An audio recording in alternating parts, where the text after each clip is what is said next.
미국 대통령이었던 클린턴 내외가 대통령직을 마치고 자동차로 여행을 하게 되었다고 합니다. 한참 이리저리 다니다 보니까 자동차에 들어있던 휘발유가 다 떨어져서 이제 주유를 하게 한 주유소에 들어가게 되었습니다. 그런데 공교롭게도 그 주유소의 사장은 힐러리 여사와 같은 대학을 다니면서 아주 오랜 시간 동안 힐러리 여사에게 프로포즈를 했던 그런 사람이었습니다. 힐러리 여사는 오랜만에 만난 주유소 사장을 남편 클린턴에게 소개하면서 반갑게 대학 시절 이야기도 나누고 또 그렇게 잠시 시간을 보내면서 이제 대화를 나누다가 주유를 마치고 그곳을 떠나게 되었습니다. 비록 오래전 대학 시절의 이야기이기는 하지만 아내를 쫓아다니던 남자였다는 그 소리에 갑자기 질투가 난 클린턴 대통령이 아내 힐러리 여사를 보면서 이렇게 얘기를 했습니다. 만일 저 남자가 당신과 결혼을 했다면, 저 남자가 당신에게 프로포즈한 대로 당신이 허락을 해서 당신이 저 남자와 결혼을 했다면 아마 당신은 지금쯤 이 주유소에서 기름이나 넣고 있겠지 라고 그렇게 비아냥대면서 이야기를 했습니다. 그러자 이 힐러리 여사가 남편 클린턴을 물끄러미 바라보더니 하는 말이, 아니 만일 내가 저 사람과 결혼했으면 아마 저 사람이 미 합중국의 대통령이 되어 있을걸, 그렇게 대답을 했답니다. 실제로 있었던 이야기는 아니고요, 아마 웃자고 만들어 놓은 이야기가 아닌가 싶습니다. 그렇지만 웃음 속에는 아주 중요한, 그야말로 촌철살인과 같은 메시지 하나가 담겨져 있음을 보게 됩니다. 그것은 바로 만남의 중요성을 이야기하는 것입니다. 여러분들 어떻게 생각하십니까? 우리가 인생을 살면서 수많은 만남을 겪게 되어지지요. 그런데 특별히 우리가 인생을 살면서 그렇게 부딪히게 되는 수많은 만남들 가운데서 가장 중요한 세 가지의 만남이 있다고 보통 그렇게 이야기를 합니다. 그 첫 번째는 이 땅에 내가 어머니의 품을 통해서 태어나면서 제일 먼저 만나게 되는 부모님과의 만남이 그 첫 번째 만남이라고 말씀을 드릴 수가 있습니다. 그리고 두 번째로 찾아오는 중요한 만남은 바로 일평생을 함께 살아갈 배우자를 만나는 것, 그것이 곧 두 번째의 중요한 만남입니다. 그렇다고 하면 마지막 세 번째 만남은 어떤 만남이라고 여러분들은 생각하십니까? 그것은 곧 하나님, 영적인 만남입니다. 하나님과의 만남, 그것이 바로 세 번째 만남이라고 그렇게 말씀을 드릴 수가 있습니다. 우리의 삶에 있어서 수많은 그러한 만남 중에서도 특별히 이 세 가지 만남이 가장 중요한 이유는, 첫 번째 만남인 부모님과의 만남을 통해서 내 인생이 시작되어지기 때문에 그 부모님과의 첫 번째 만남이 가장 중요한 만남 중에 하나라고 말씀을 드릴 수가 있습니다. 그리고 두 번째 만남이라고 할 수 있는 배우자와의 만남은 내 인생의 약 4분의 3에 해당되어지는 모든 시간들을 그 배우자와 함께 만들어가면서 살기 때문에 배우자와의 만남이 또 중요한 인생의 만남이 되어진다고 하는 것입니다. 그리고 마지막 세 번째, 하나님과의 만남이 중요한 것은 영원한 생명의 세계에서 내가 살아야 할 영원한 삶의 질들이 바로 이 하나님과의 만남 여부를 통해서 결정되어지기 때문에 이 세 번째 만남 역시 또한 중요하다고 말씀을 드릴 수가 있습니다. 그리고 이 세 가지의 만남 중에서도 더 중요하고 더 강조되어져야 할 만남이 있다면 그것은 바로 하나님과의 영적 만남이라고 그렇게 말씀을 드릴 수가 있습니다. 여러분들은 인생을 살면서 영적인 만남, 곧 하나님과의 만남을 경험해 보셨는지 묻고 싶습니다. 만약 하나님과 아직 영적인 만남이 없었다면, 그런 경험이 없었다면 어떻게 하나님과 영적 만남을 경험할 수 있겠느냐 하는 것입니다. 오늘 우리에게 주신 하나님의 말씀 가운데 보면 한 남자의 이야기가 기록되어 있음을 보게 됩니다. 이 사람은 예수 그리스도를 통하여서 영원한 하나님과의 만남을 경험했던 바로 그런 사람이었습니다. 그는 깨끗한 사람 혹은 의로운 사람이라고 하는 그런 이름의 뜻을 가진 삭개오라고 하는 그런 사람이었습니다. 가나안 땅, 오늘로 얘기하면 저 서남아시아 팔레스타인 땅 그 중에서도 가장 중심 지역이라고 할 수 있는 여리고라고 하는 그런 성읍에서 살고 있었던 남자였습니다. 이 삭개오라고 하는 사람은 여리고라고 하는 이 도시에서 세리장, 요즘으로 말하면 한 지역의 세무서장쯤 되는 그런 주의를 가지고 살고 있었던 사람이었습니다. 지금도 한 지역의 세무서 서장쯤 되면 그야말로 상당한 고위직이라고 할 수 있고요. 또 목에 힘 좀 줄 수 있는 그런 위치라고 말씀을 드릴 수가 있겠습니다. 그런데 이것은 삭개오가 살던 그 옛날 그 시대에도 역시 마찬가지였습니다. 당시의 세무서장은 아주 중요한 고위직 가운데 하나였고 또한 당시 최고 지역 유지로 그렇게 인정받을 수 있는 그런 자리였습니다. 특별히 이 삭개오라고 하는 사람이 살고 있던 여리고라고 하는 도시는 팔레스타인 땅 중에서 가장 큰 오아시스가 자리를 하고 있는 그런 지역이었습니다. 그래서 이 여리고라는 도시에는 파파야, 바나나, 오렌지 등 아주 좋은 열대 과일들이 많이 생산되는 그런 도시이기도 했습니다. 기후는 아열대성 기후로 1년 강우량이 100mm도 채 되지 않았지만 이 여리고를 가로지르는 세 개의 개천을 통해서 풍부한 물이 공급되었고요. 여름에는 몹시 덥고 뜨거운 그런 날씨이지만 겨울이 되면 아주 따뜻하고 포근한 날씨가 지속되는 그런 지역이어서 돈 많은 부자들이 별장을 세워놓고 겨울이 되면 와서 즐기는 그런 지역이기도 했습니다. 따라서 이 여리고라고 하는 도시는 지역적으로 매우 넉넉하고 살기 좋은 도시였고요. 또 경제적으로 풍성한 도시였습니다. 그래서 세금도 많이 거치는 그런 도시이기도 했습니다.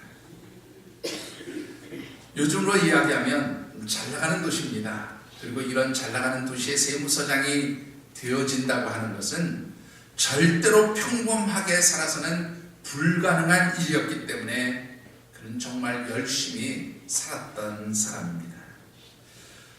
세무서장의 위치에 오르기까지 그는 세금에 관한 방대한 지식을 가지고 있었고 또 그 여리고라고 하는 지역 경제에 대해서도 특별히 해박한 지식을 가지고 있었던 사람입니다. 또 적절하게 이 여리고 도시 사람들로부터 세금을 징수하는 방법도 잘 만들어내는 아주 머리가 명석하고 뛰어난 그런 사람이기도 했습니다. 무엇보다도 여리고와 같은 도시에서 고위직 세무서장이 되기 위해서 꼭 필요한 인맥도 갖추고 있었던 사람이었습니다. 특히 그는 당시 팔레스타인 이스라엘 땅의 실질적 지배자라고 할 수 있는 로마 제국의 고위층들과 아주 원만한 관계에 있었고 또 그들과 좋은 인맥을 쌓고 있었던 사람이기도 했습니다. 그래서 돈도 많이 벌었고 부자가 되었고 고위층에 오른 그런 사람이었습니다. 단지 이런 삭개오에게 한 가지 핸디캡이 있었다면 단지 키가 좀 작다는 그런 핸디캡, 그런 약점을 가지고 있었을 뿐이었습니다. 이렇게 성공한 사람으로 잘 나가며 살고 있었던 삭개오에게 어느 날 소문이 하나 들렸습니다. 그것은 나사렛이라고 하는 갈릴리 지역에 있는 아주 조그만 마을에서 그렇게 살았다고 하는 나사렛 예수라고 하는 분에 관한 소문이었습니다. 그동안 사실 이 예수라고 하는 분에 관한 이런저런 소문들이 많이 있었고 그 소문들이 삭개오라고 하는 이 사람의 귀에도 들려왔었습니다. 회당의 최고 책임자라고 하는 회당장 야율의 딸이 죽었는데 살렸다는 말도 되지 않는 소문도 있었고, 보리떡 5개와 물고기 2마리를 가지고 5,000명도 넘는 사람들을 먹여주었다는 그런 보지 못하고는 믿을 수 없는 이야기들이 무성하기도 했었습니다.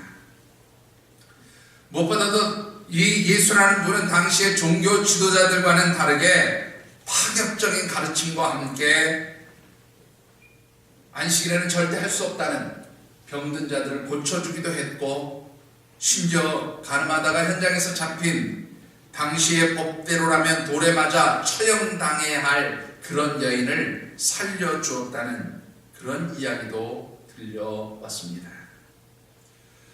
삭개오는 소문을 듣는 순간부터 어떤 이유 때문인지 모르지만, 아니 정확하게 표현할 수는 없지만 이 예수라는 분을 꼭 한번 만나보고 싶다는 생각, 아니 꼭 만나야 한다는 그런 생각이 마음속 깊이 자리 잡기 시작했습니다. 그러던 중에 드디어 예수라는 분이 자신이 살고 있는 이 여리고를 지나가고 있다는 그런 소리를 듣게 되었습니다. 업무를 보던 자리에서 급히 길로 뛰어나갔지만 이미 많은 사람들이 예수라는 분을 둘러싸고 있어서 키가 작았던 이 삭개오는 그분의 얼굴을 볼 수가 없었습니다. 너무도 많은 사람들이 둘러싸고 있었기 때문에 키가 작은 그는 사람들의 틈바구니를 뚫고 앞으로 나아가기조차 힘들고 어려웠습니다. 그래서 그는 예수라는 분이 가는 길 방향 앞서서 달려갔고, 그 길 가운데 있는 아주 커다란 돌 무화과 나무에 기어 올라갔습니다. 그가 가진 사회적인 지위, 신분, 무엇보다도 당시의 고위직이라고 할 수 있는 세무서장으로서의 체면을 생각한다면 이 예수라고 하는 이름도 없는 한 랍비의 그 사람의 얼굴을 보기 위해서 돌 무화과 나무로 기어 올라간다는 것은 아이들 말로 표현한다면 한마디로 쪽팔리는 일이었습니다. 그럼에도 불구하고 이 돌 무화과 나무 위로 올라간 삭개오는 자신이 무엇 때문에 이렇게 쪽팔리는 행동을 하면서까지 예수라는 분을 만나기 원했는지 곰곰이 생각해 보기 시작했습니다. 그에게는 참으로 많은 돈도 있었고 성공한 사람으로 사회적 지위도 있었지만 사실 세상 그 어떤 것들로 채움받을 수 없는 공허함과 아픔이 있었음을 발견하게 되었습니다. 그것은 누구에게도 드러낼 수 없는 그런 마음의 상처 때문에 생긴 영적 아픔이었습니다. 사실 그는 이 여리고의 세무서장의 자리에 오르기까지 자신의 이름처럼 그렇게 깨끗하고 의롭게 살았던 사람은 아니었습니다. 법의 테두리를 벗어나지 않는 범위 내에서 적당하게 편법을 사용하기도 했고, 또 법적 처벌을 받지 않을 만한 그런 범위 내에서 사람들과 부정직한 타협을 하면서 살았습니다. 그래서 성공도 했고 고위직에 올랐고 돈도 모았습니다. 그런데 이런 삭개오를 보면서 사람들은 로마 제국에 빌붙어서 동족들의 피를 빨아먹는 매국노라고 그렇게 손가락질하며 욕을 하고 죄인이라고 왕따를 시키기도 하였습니다.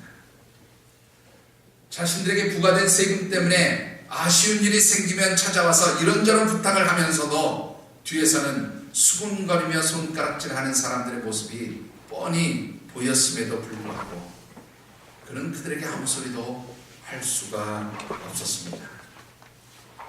그래서 정말 미치도록 아프고 속상하고 또 사람들이 믿기도 했습니다. 그런데 이런 자신의 그 아픔, 그 상처들, 그리고 무엇으로도 채울 수 없는 그 영적 공허함이 바로 이 예수라고 하는 분을 만나면 채워질 것 같았기에 그야말로 쪽팔림을 무릅쓰고 돌 무화과 나무 위로 올라오게 되었다는 바로 그 단순한 사실을 그는 깨닫게 되었습니다. 이렇게 한창 머릿속으로 이런저런 생각이 복잡해져 있을 때에 예수라는 분이 한 걸음 두 걸음 그렇게 나오기 시작하더니 삭개오가 올라가 있는 그 나무 밑에 멈춰 서셨습니다. 그리고는 이렇게 말씀하십니다. 삭개오야, 내려오너라. 내가 오늘 너의 집에 머물러야 하겠다 라고 그렇게 말씀을 하셨습니다. 삭개오는 그분의 말을 듣는 순간 정말로 놀라지 않을 수 없었습니다. 왜냐하면 그 예수라는 분은 나와 처음 만나는 사람이었습니다. 그런데 그 나를 처음 만나는 바로 그 예수라는 사람이 내 이름을 알고 있었다는 사실입니다.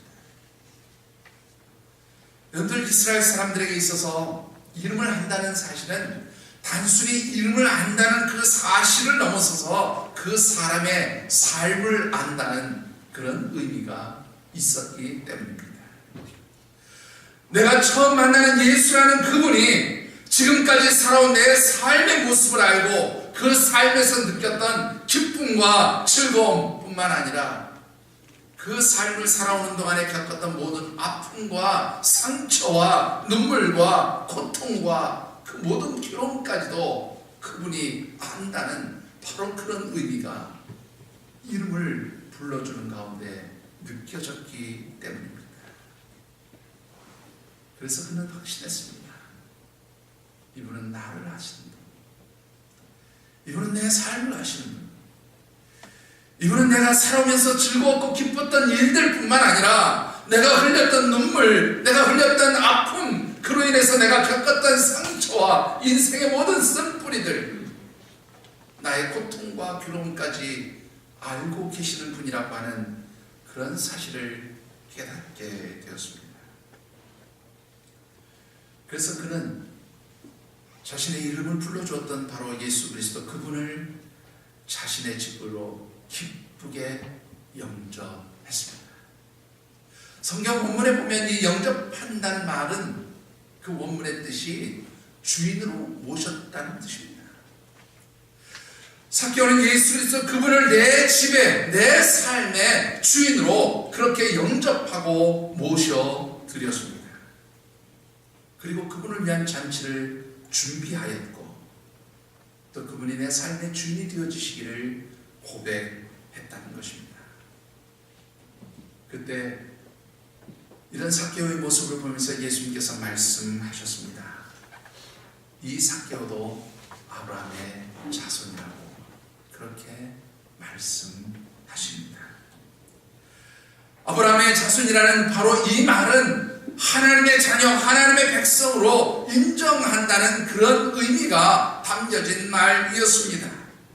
아브라함의 자손이라고 하는 이 말은 바로 하나님께 축복받은 사람이라고 그렇게 인정해 주시는 그러한 말씀이었습니다.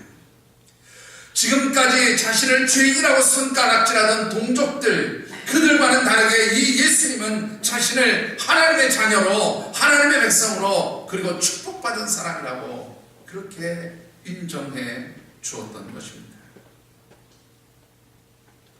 그 예수님의 말씀을 듣는 순간 그는 자신의 삶을 돌이켜보면서 놀라운 변화가 시작되어짐을 고백하게 됩니다. 지금까지는 철저하게 자기 자신을 위해서, 자신의 출세를 위해서, 자신이 이루고자 하는 성공을 위해서 이웃을 돌아볼 겨를도 없었고 어려운 사람들을 도울 수 있는 여력도 없었던 그런 자신의 모습을 보게 됩니다. 그리고는 이제 고백합니다. 나 자신만을 위한 삶이 아니고 이웃들을 생각하며 나누는 삶을 살겠다고 그렇게 고백하면서 자신의 삶을 변화시켜갔던 것입니다. 여러분은 어떻습니까? 지금까지 정말 성실하게 그리고 열심히 살아오신 줄 믿습니다. 그런데 그 성실함과 열심히 살아오신 것만큼 여러분은 행복하십니까? 그리고 정말 기쁨이 풍성한 그런 삶을 살고 계신가 묻고 싶습니다.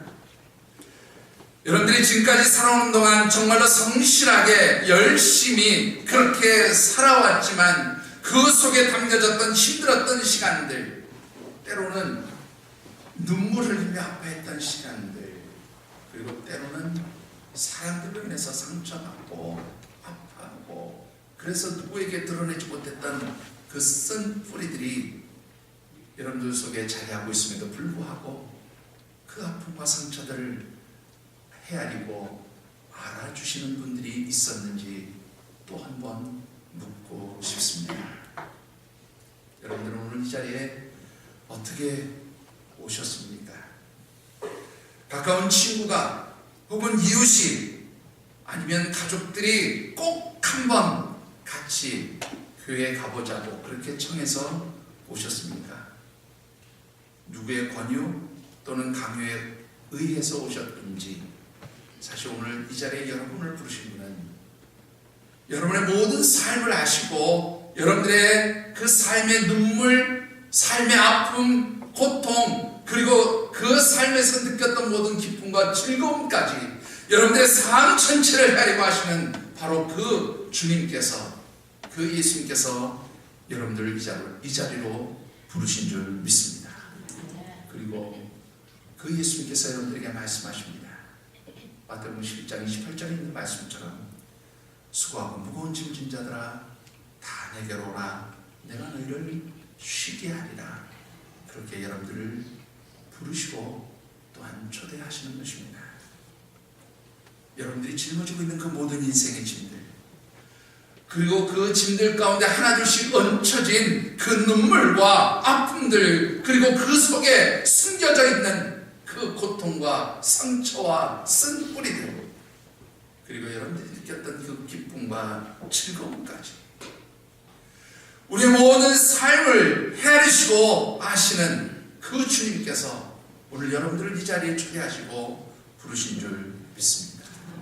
여러분들은 그 주님 앞에 어떤 응답과 고백을 하시겠습니까? 제가 가깝게 지내는 한 친구의 이야기로 오늘의 말씀을 맺고 싶습니다. 이 친구는 정말로 테니스 치는 것을 참 좋아하는 그런 친구입니다. 그런데 테니스 치기는 좋아하기는 하지만 운동신경이 너무나 없어서 테니스를 치면 정말로 누구하고 쳐도 단 한 게임도 이겨본 적이 없는 그런 친구입니다. 그러다 보니 대회에 나가서 무슨 다음 으로 이렇게 올라간다는 것 꿈에도 생각해 본 적이 없는 그런 친구이기도 합니다. 그래서 이 친구는 꿈이 하나 있었습니다. 소원이 있었습니다. 어떤 꿈과 소원인가 하면 테니스 대회에 나가서 우승 한번 해보고 그곳에서 주는 트로피 받아서 내 방 장식장 그 진열장에 우승 트로피 하나 갖다 놓는 것 그게 꿈이고 소원인 친구였습니다. 그런데 어느 날 이 친구가 열심히 테니스를 치는 그 테니스장에 모 대학 테니스 선수들을 훈련시키고 가르치는 코치 선생님 한 분이 회원으로 등록을 하게 되었습니다. 이 코치 선생님하고 같이 테니스를 치다 보니까 친해지게 되었고 그래서 이런저런 이야기를 나누다가 자신의 소원을 이야기하기 시작했습니다. 나는 테니스가 너무 좋은데 한 번도 경기에 이겨보지 못했습니다.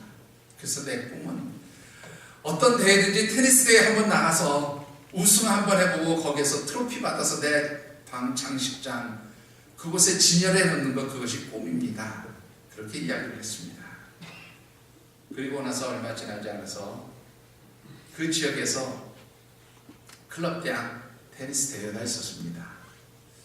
공고가 났고 출전 선수들을 모집하는 가운데 이 테니스 코치가 와서 친구에게 그런 제안을 했습니다. 선생님, 저하고 같이 복식조 이뤄서 이번에 테니스 대회 한번 나가보지 않으시렵니까? 그런 제안을 했어요. 이 친구는 언감생심, 그야말로 꿈에도 생각하지 못했던 그런 일들이 최고의 실력자인 그 테니스 코치 선생님으로부터 제안을 받게 되니까 거절할 이유가 없었습니다. 감사하다고, 영광이라고, 그렇게 고맙다고 이야기하면서 그분과 함께 테니스 대회에 출전을 하게 되었습니다. 그리고 그 클럽 대항 테니스 대회에서 복식조 우승을 하게 되었습니다. 이 친구는 그 복식조이지만 하나하나 주는 우승 트로피를 이 테니스 코치로부터 양보를 받고 자기 방 장식장, 진열장 위에 그것을 가져다 놓고는 볼 때마다 뿌듯함을 느끼게 됩니다. 그리고는 사람들에게 아주 유명한, 아주 멋진 명언을 하나 남겼습니다. 그 말은 이런 것이었습니다. 아무리 내가 실력이 부족해도 파트너 잘 만나면 우승할 수 있다. 이게 이 친구의 고백이었습니다. 여러분들은 어떻습니까? 여러분들의 삶, 우승하는 삶, 승리하는 삶을 살기 원하십니까? 그렇다면 여러분들에게 좋은 파트너가 있습니다. 여러분들의 모든 삶을 아시는 분, 여러분들의 눈물을 아시는 분, 여러분들의 상처와 아픔과 쓴뿌리까지 헤아리고 하시는 분, 여러분들이 무엇을 통해서 기뻐하고 즐거움을 누리는지, 무엇 때문에 고통스러워하고 힘들어하는지 그 모든 것을 헤아리시고 아시는 바로 그 예수님께서 여러분들에게 나와 함께 인생 파트너가 되자고 그렇게 초청하며 부르십니다. 여러분들의 응답이 무엇입니까? 진정으로 승리의 삶을 살기 원하십니까? 그 예수님 부르심 앞에 여러분들 응답하시고, 그래서 그 예수님과 함께 여러분들의 인생이 정말 승리하는 삶이 되어지시기를, 그리고 그 예수님을 통해서 하나님과 아름다운 영적 만남, 세 번째 만남이 체험되는 역사가 있게 되기를 주의 이름으로 축원합니다. 기도하겠습니다. 오늘 주신